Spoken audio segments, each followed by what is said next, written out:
ఎంత గౌరవంగా చూసుకున్నాం. కానీ మనం వాళ్ళ ఊరికే వచ్చాం కదా, మనం అసలు ఎక్కడ ఉంటాము అని ఒక్క మాట కూడా అడగలేదు. ఇంటికి రండి అని ఫార్మాలిటీ కోసం కూడా పిలవలేదు. కరెక్టమ్మా. ఇలా మర్యాద తెలియని మనుషుల ఇంటికి వెళ్లి ఉండాల్సిన గతి ఈ చాముండేశ్వరికి పట్టలేదు. మనం ఇంకా ఆ స్థాయికి దిగజారిపోలేదండి. అది కూడా కరెక్టే, కానీ ఇప్పుడు మనం ఉన్న సిచ్యువేషన్లో అత్తయ్య, వాళ్ళని పంపించి వచ్చేటప్పుడు కుటుంబంతో సహా ఇక్కడి నుంచి నేరుగా తిరుపతి వెళ్తామని నాతో చెప్పారు కదా. రేపు వాళ్ళకి అక్కడ సుప్రభాత దర్శనం బుక్ అయిందంట. కాబట్టి వాళ్ళిప్పుడు ఊళ్ళో ఉండరంట.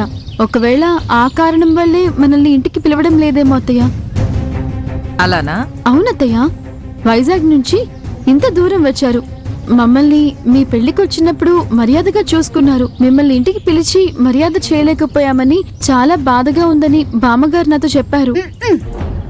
ఆ ఊర్లో ఉన్న అందరికి వకాల్తా తీసుకుంటావు, సొంత బంధువుల్ని అనామకంగా వదిలేస్తావా ఏంటి? పిన్ని, నిజంగానే వాళ్ళలా బాధపడుంటే వదిన చెప్పినట్టు మనల్ని ఒక ఫార్మాలిటీ కోసమైనా పిలిచి ఊరికి వెళ్తున్నామని చెప్పి వెళ్ళుండొచ్చు కదా.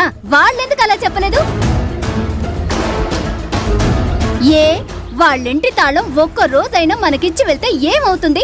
మనం ఏమైనా వాళ్ళింటికి వెళ్ళి దొంగతనం చేస్తామా ఏంటి? ఏం మాట్లాడుతున్నారు మీరు? మనం రూమ్ దొరక్క ఇలా రోడ్డు మీద నిలబెడతామని వాళ్ళేమని కలకంటారా?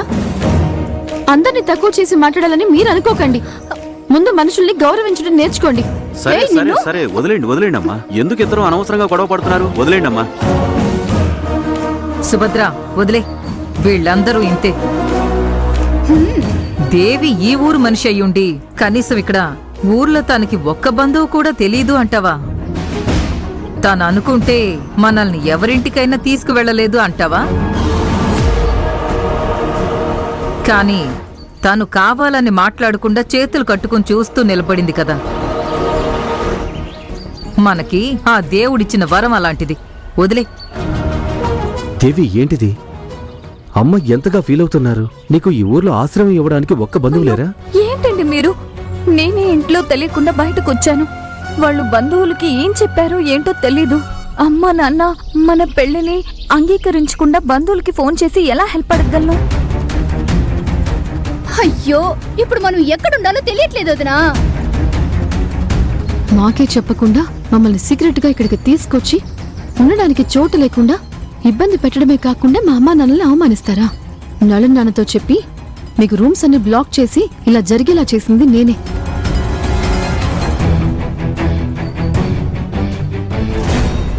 ఏంటి సత్య, ఏదో ఆలోచిస్తున్నావు? అదేం లేదత్తయ్య. ఒక రాత్రికి గుడి మండపంలో నిద్ర చేసి మరుసటి రోజు పరిహారం చేస్తే మంచిది అంటారు. చాలా గుళ్ళల్లో అలానే కదా అత్తయ్య చేస్తారు.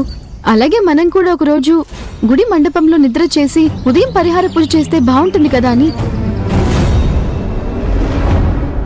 ఏమంటున్నావు? ఈ గుడి మండపంలోనా? అమ్మ తల్లి, దోమలకి రక్తదానం చేయాలని నిర్ణయించుకున్నావా? నా వల్ల కాదమ్మ తల్లి. ఒకే ఒక రోజు కదా అత్తయ్య. సత్య చెప్పేది కూడా కరెక్టే కదా చాముండి. ఇంకెక్కడా రూమ్ దొరకలేదు, ఒక్కరోజు అడ్జస్ట్ అవుదాం. చాముండి, గుడి మండపంలో నిద్ర చేస్తే పిల్లలకు కూడా మంచిది. సరే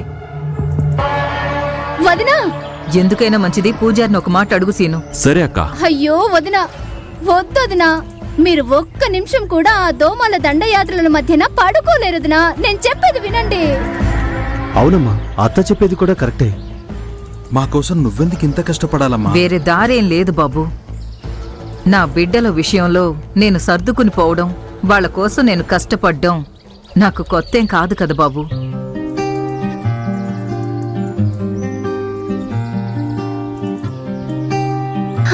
వదినా, పూజారి.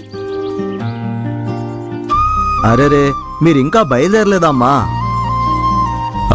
అయ్యా, యాక్చువల్లీ ఇక్కడ పరిహార పూజ పూర్తి చేసి ఈ రోజే తిరిగి వెళ్ళిపోదాం అనుకున్నా. రేపు పరిహార పూజ చేస్తే దివ్యంగా ఉంటుందని చెప్పడం వల్లే మేము ఎక్కడ రూమ్ వెతికినా దొరకలేదు. అందుకే మేము ఇక్కడ ఉండాల్సి వచ్చింది. అవును, రేపు పౌర్ణమి కదా, ఎక్కడా రూమ్స్ దొరకవు. అవును, మీరేదో ఒకటి ఏర్పాటు చేయండి పూజారి గారు.